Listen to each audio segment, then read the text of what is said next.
Hello दोस्तों, नमस्कार। स्वागत है आप सभी का आशीष क्लासेस पर। सेशन नंबर 125 और 16 जून का एडिटोरियल पॉलिटिक्स और पीपल, इसको हम डिस्कस करेंगे। पहले हम बात करेंगे क्वेश्चंस की, और उससे पहले बता दूं मैं आपको, स्पोकन इंग्लिश का आप चाहे किसी भी क्लास में हो, आप चाहे हाउसवाइफ हो या फिर बिजनेस करते हो या फिर स्टूडेंट हो या वर्किंग प्रोफेशनल हो, जैसा भी हो, आपके लिए वो बैच बहुत उपयोगी है। 9 से 10 क्लास चल रही है, 5 क्लासेज उसमें हो चुकी हैं। आप जैसे ही बैच एक्सेस करोगे, वो पांचों क्लासेज आपको रिकॉर्डेड फॉर्म में मिल जाएंगी। 1 साल तक बैच रहेगा। घर में एक भी व्यक्ति खरीद लेगा बैच को तो पूरा घर उसका लाभ उठा सकेगा। घर बैठ के आप सबके सब इंग्लिश सीख सकते हैं, ठीक है। और यकीन मानिए 5 दिन में ही इतना इम्प्रूवमेंट है स्टूडेंट्स के। मैंने पहले ही कहा था कि 10 दिन में मैं इंग्लिश बुलवा दूंगा, 5 डेज में ही बहुत इंप्रूवमेंट है। तो अगर आप लेट कर रहे हैं तो आप ये मौका खो देंगे, अपने हाथ से मौका निकाल देंगे। इसलिए आप ये बैच एक्सेस करें। और इलाहाबाद हाई कोर्ट का जो बैच है वो भी सुबह चल रहा है 5 से 6 के लिए। RAS के विद्यार्थियों के लिए बैच है, वो भी सुबह 5 से 6 के लिए लाइव चल रहा है। तो भी आशीष क्लासेस एप्लीकेशन से आप एक्सेस कर सकते हैं, ठीक है। SSC के लिए भी अपना बैच है एक, जो मैं यहाँ पढ़ाता हूँ रिकॉर्डेड बैच में। जो बैच में पढ़ा रहा हूँ वो रिकॉर्डेड फॉर्म में उपलब्ध है।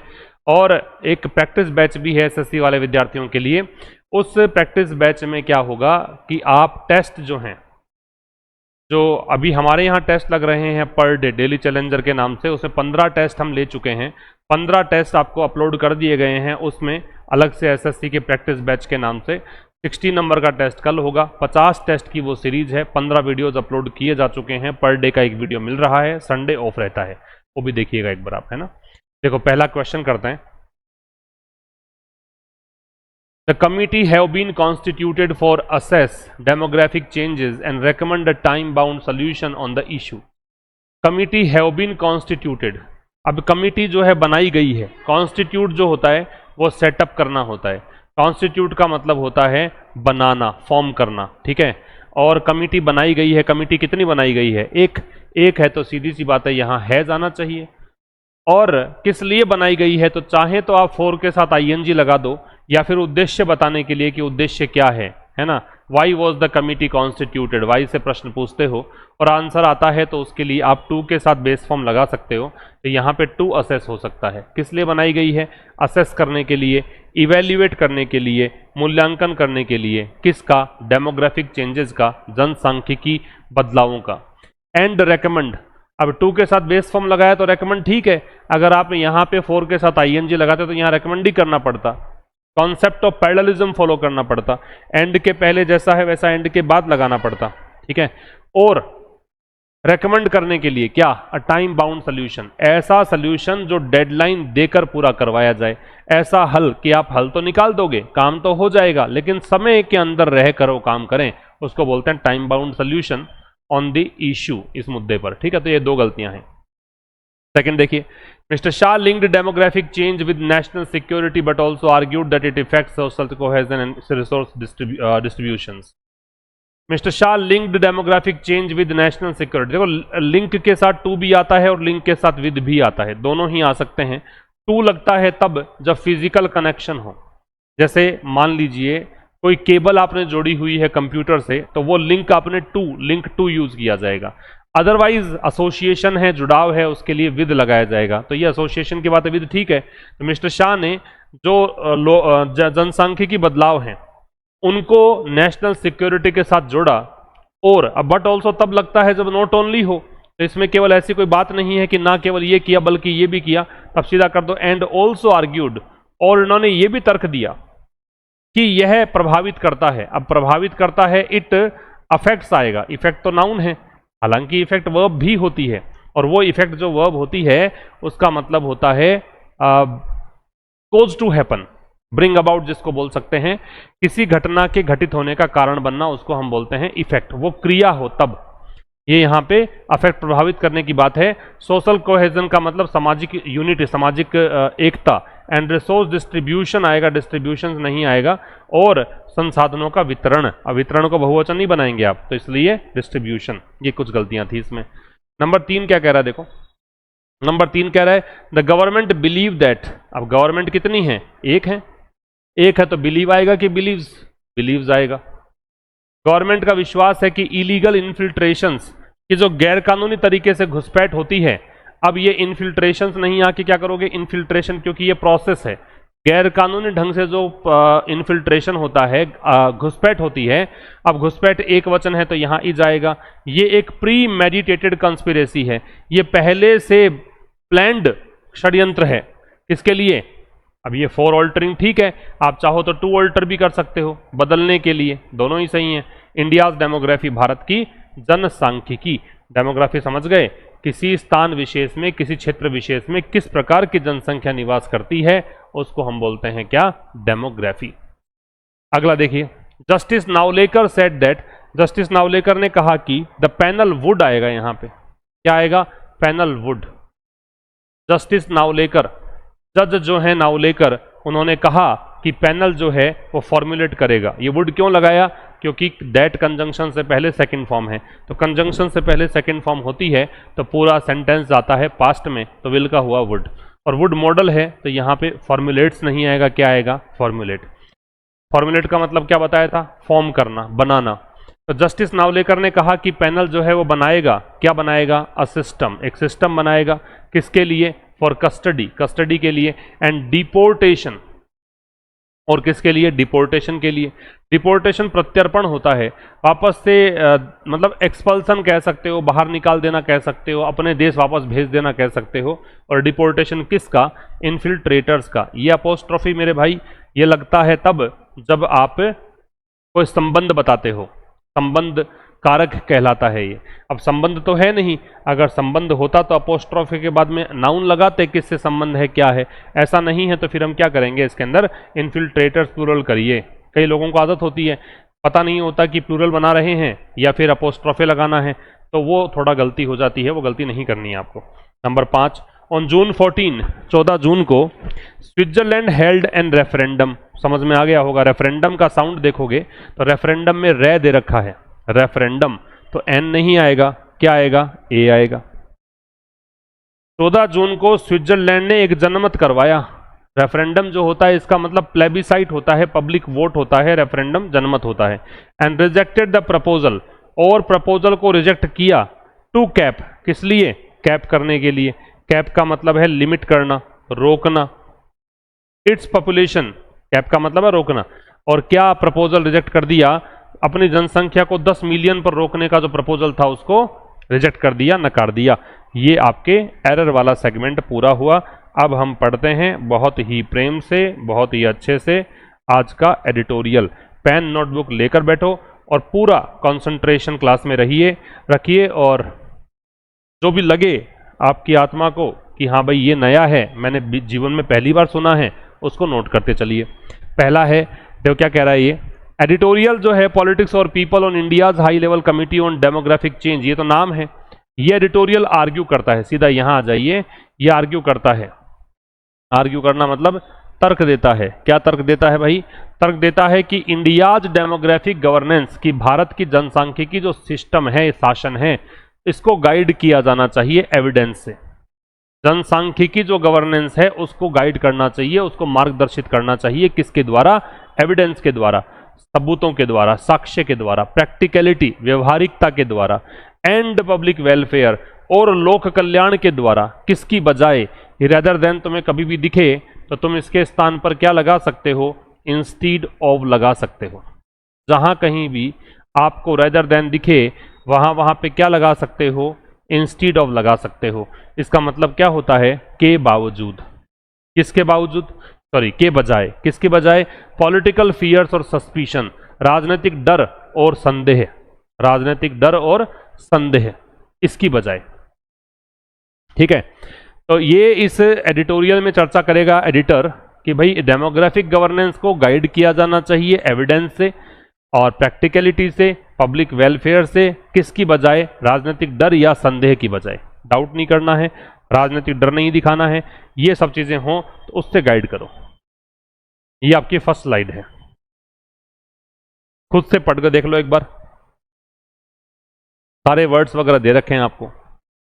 पहला शब्द है प्रैग्मेटिज्म, व्यवहारिकता, प्रैक्टिकलिटी जो होती है, व्यवहारिकता। व्यवहारिकता। कॉन्स्टिट्यूट का मतलब होता है बनाना, निर्मित करना। पैरानॉइड का मतलब होता है मतलब वहम को कह सकते हो, या सस्पिशियस, संदेहास्पद। डेवियस बेईमान को बोलते हैं या छिपे हुए को बोलते हैं। बेईमान, छिपा हुआ। और सब्सटेंस जो होता है इसका मतलब होता है महत्व या वास्तविकता या मूल्य, ये मतलब होता है। ठीक है। पॉलिटिक्स ओवर पीपल, राजनीति किस पर? लोगों पर। लोगों की बजाय राजनीति को महत्व दे रहे हो। ओवर जनरली ऐसे भी लगता है कि आप इस चीज को प्रेफरेंस दे रहे हो इस चीज के ऊपर, तो ये पॉलिटिक्स ज्यादा हावी है लोगों पर। इसको लेकर है भारत के हाई लेवल कमिटी, भारत की जो उच्च स्तरीय कमिटी बनाई गई है, किसको लेकर? डेमोग्राफिक चेंज को लेकर, जनसांख्यिकी बदलाव को लेकर, उसकी हम चर्चा करेंगे। प्रैग्मेटिज्म शुड गाइड, प्रैग्मेटिज्म जो है, शुड गाइड का मतलब शुड जो है वो सजेशन के लिए आता है, जनरली सुझाव के लिए आता है। शुड जो है वो स्ट्रांग पॉसिबिलिटी के लिए भी आता है, बहुत प्रबल संभावना बताने के लिए भी आता है। यहां फिलहाल तो ये सजेशन बता रहा है। तो व्यवहारिकता जो है वो ऐसी होनी चाहिए कि इसको ये गाइड करे, मतलब व्यवहारिकता के द्वारा गाइड होना चाहिए। क्या? भारत का जो जनसांख्यिकी सिस्टम है, गवर्नेंस का मतलब सिस्टम, तंत्र, सरकार, शासन, रूल, ये सब होता है। तो भारत का जो जनसांख्यिकी शासन है उसको कौन गाइड करे? प्रैग्मेटिज्म से गाइड होना चाहिए, व्यवहारिकता से गाइड होना चाहिए।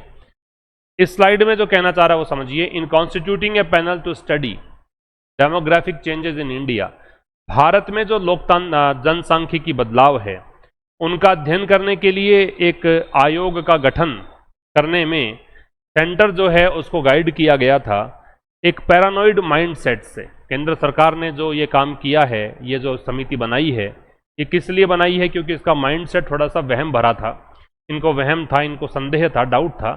That so devious conspiracies. अब ये माइंडसेट जो था ये ऐसा था, इसको लगा कि कुछ छिपी हुई षड्यंत्र हैं हर जगह पे, इनको षड्यंत्र नजर आया। The move gave shape and substance to a thought expressed by home minister Amit Shah.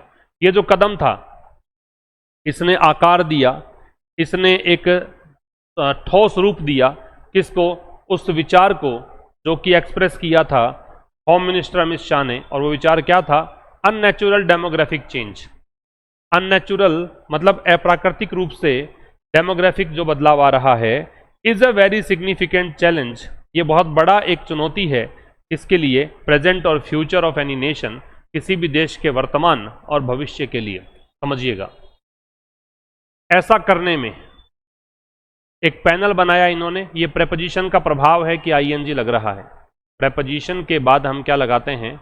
ING लगाते हैं।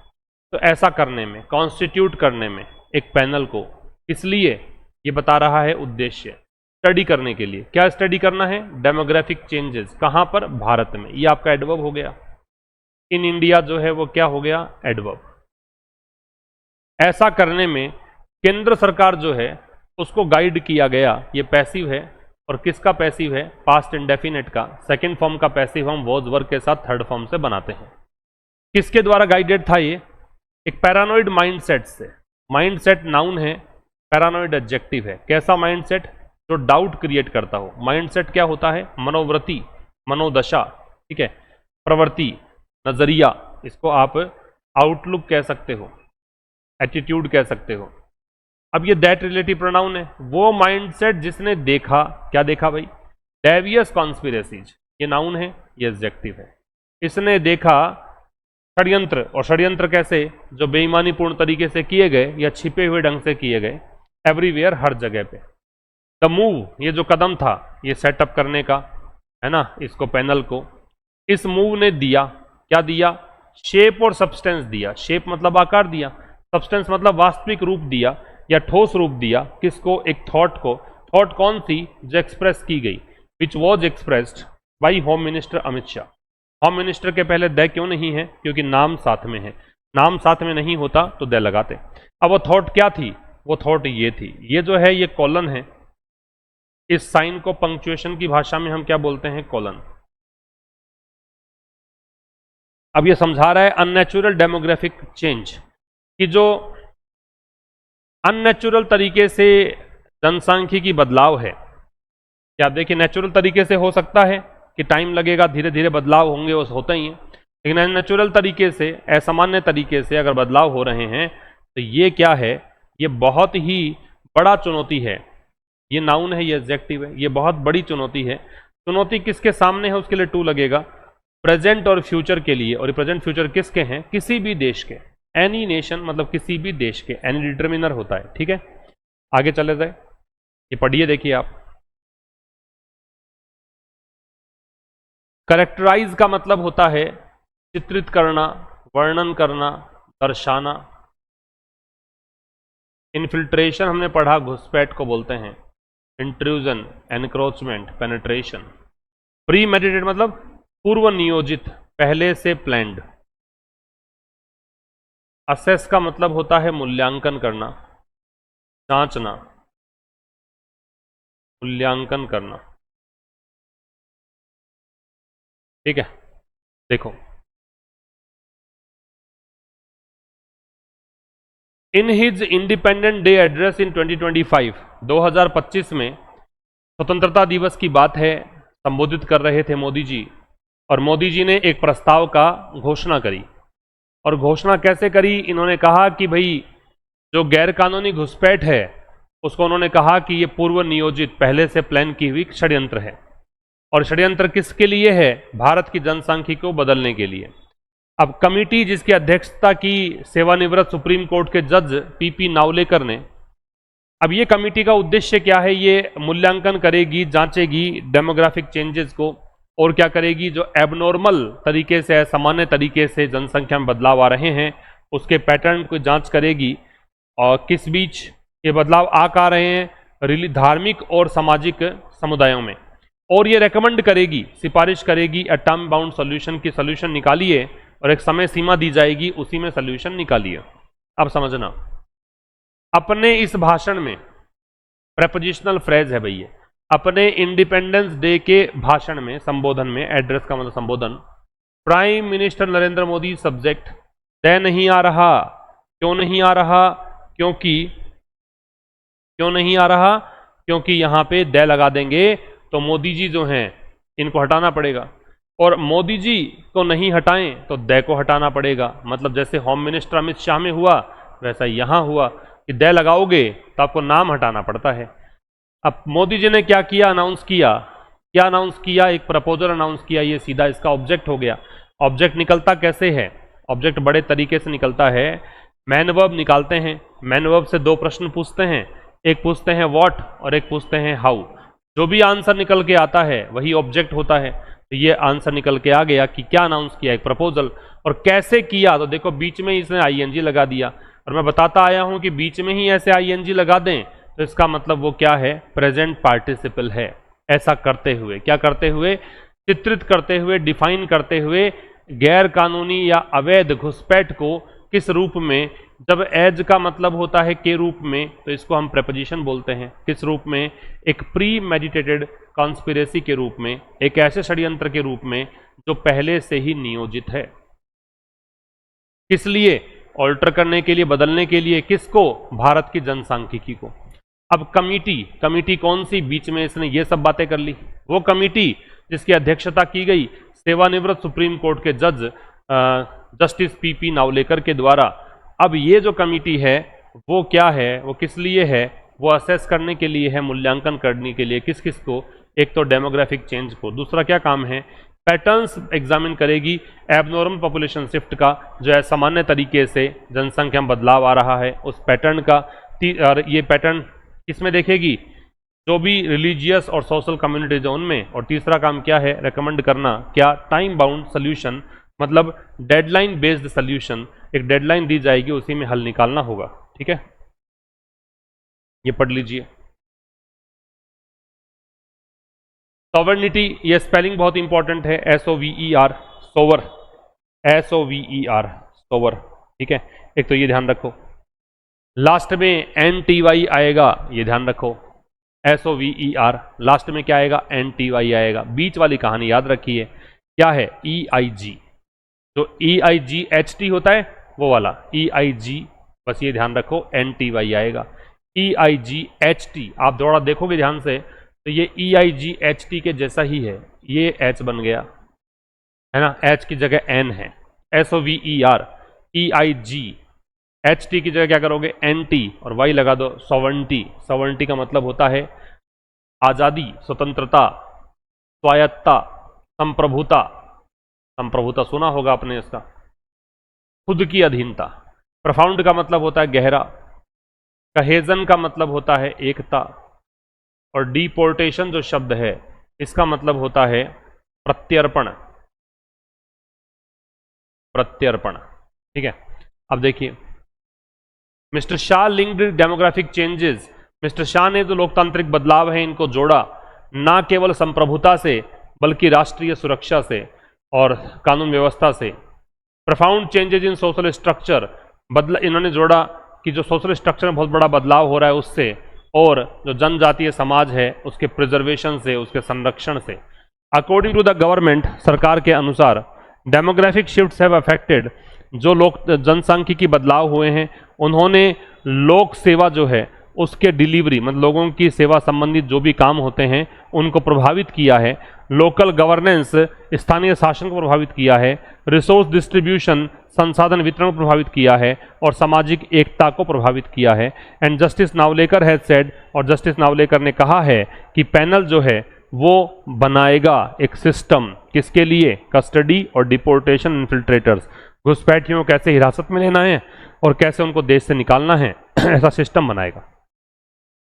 मिस्टर शाह ने लिंक किया, किसको लिंक किया, इसको किया, ये ऑब्जेक्ट है। किस किस से, देखो यहाँ पे टू लगा दिया इसने, आप चाहो तो विद लगा दीजिए, वैसे विद ही लगना चाहिए यहाँ क्योंकि टू जो है वो फिजिकल कनेक्शन के लिए लगता है। तो इन्होंने ना केवल जोड़ा इससे बल्कि इससे भी, और इससे जोड़ा, ये कानून व्यवस्था है, और इससे जोड़ा गहरे बदलाव से, किसमें, सोशल स्ट्रक्चर में, और किससे, ट्राइबल सोसाइटी के प्रिजर्वेशन से। अब सरकार के अनुसार ये सिंपल सी बात है, डेमोग्राफिक शिफ्ट जो हैं उन्होंने प्रभावित किया है। अफेक्ट ट्रांजिटिव वर्ब होती है, अफेक्ट जो है वो ट्रांजिटिव वर्ब होती है, इसलिए अफेक्ट के बाद में हम प्रेपोजिशन नहीं लगाते हैं, सीधा ऑब्जेक्ट लगाते हैं। अफेक्ट के बाद सीधा ऑब्जेक्ट। प्रभावित किया पब्लिक सर्विस डिलीवरी को, ये ऑब्जेक्ट है, और किसको, लोकल गवर्नेंस को, ये भी ऑब्जेक्ट है। रिसोर्स डिस्ट्रीब्यूशन को, ये भी ऑब्जेक्ट है। सोशल कहीजन को, ये भी ऑब्जेक्ट है। और कह रहा है जस्टिस नावलेकर ने कहा है, क्या कहा है, ये कंजंक्शन, ये कहा है कि पैनल जो है वो फॉर्मुलेट करेगा, ये वर्ब है। अच्छा, यहाँ हैज दैट सेड है, दैट के पहले हमने जो क्वेश्चन लिया था उसमें मैंने कर दिया था सेड, और सेड है तो फिर मैंने किया था यहाँ पे वुड। यहाँ हैज सेड है तो वुड नहीं हुआ, विल का विल है। ऑल्सो जो है वो मैन वर्ब के पहले आता है, ये मैन वर्ब है, इससे पहले आ रहा है। ये बनाएगा एक सिस्टम, किसके लिए, कस्टडी और डिपोर्टेशन के लिए। हिरासत और प्रत्यर्पण किसका, इन्फिल्ट्रेटर्स का, घुसपैठियों का। इसमें देखिए वर्ड्स जो हैं, पॉपुलेशन डायनेमिक्स का मतलब है जनसांख्यिकी रुझान कह सकते हो, जनसांख्यिकी बदलाव कह सकते हो, जनसांख्यिकी बदलाव। रेफरेंडम का मतलब है जनमत। कैप का मतलब है रोकना, रेस्ट्रिक्ट करना।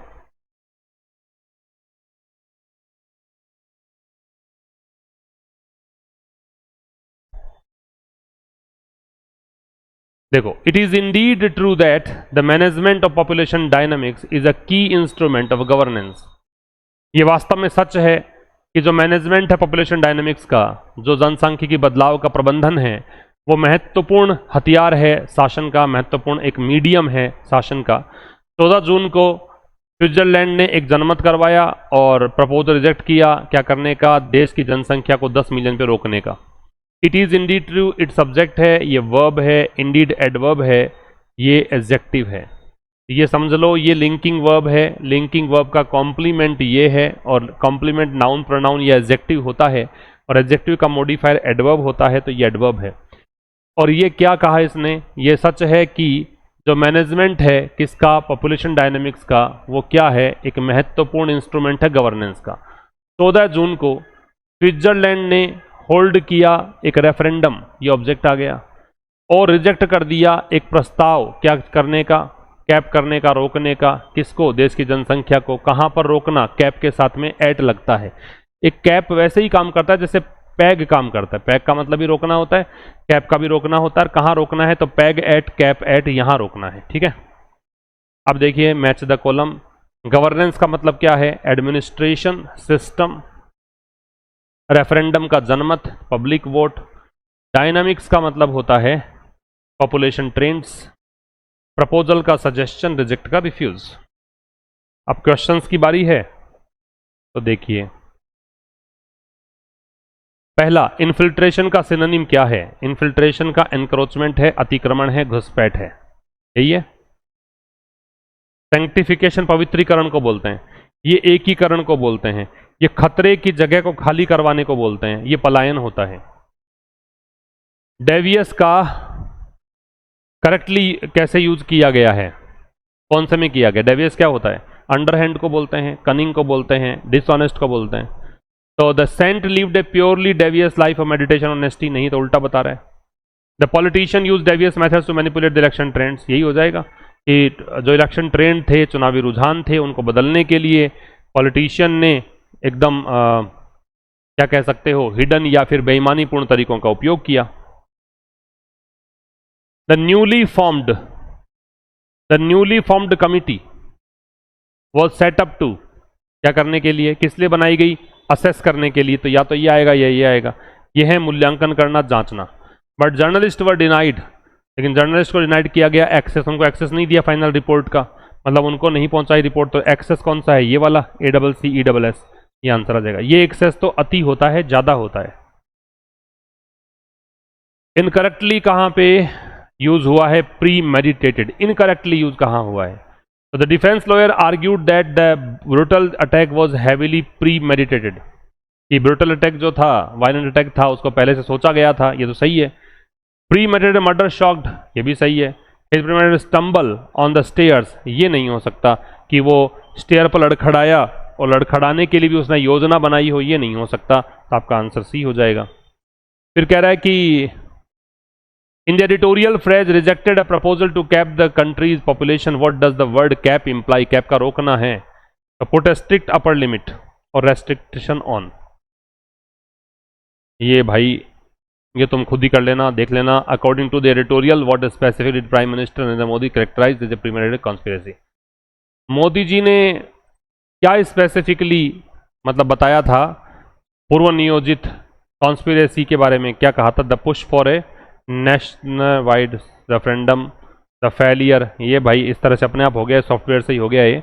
The failure of local governance models, illegal infiltration, altering demography, ये सी आ जाएगा। ठीक, अगला है who among the following is sharing the high level committee form to exam patterns? Justice PP Naolekar. According to the government's stance mentioned in the passage, demographic shifts have negatively affected all of the following except, इन सबको बदल दिया, इसको छोड़कर। Public service delivery बदल दिया, international trade relations ये नहीं बदला, बाकी सब आ रखा था उसमें। What is the primary tone of the author towards the central decision to constitute panel? Critical है, स्केप्टिकल है। Why does the author mention the recent referendum held in Switzerland? तो क्यों मेंशन करता है? To prove that Switzerland is better and stricter immigration system than India, to highlight that while population management is a valid instrument of governance, it should be handled practically, not with paranoia। ये answer आएगा। ये था आज के इस editorial में। मिलेंगे अब कल ठीक शाम 5 बजे एक नए सेशन 126 के थ्रू। तब तक के लिए नमस्कार, थैंक यू वेरी मच।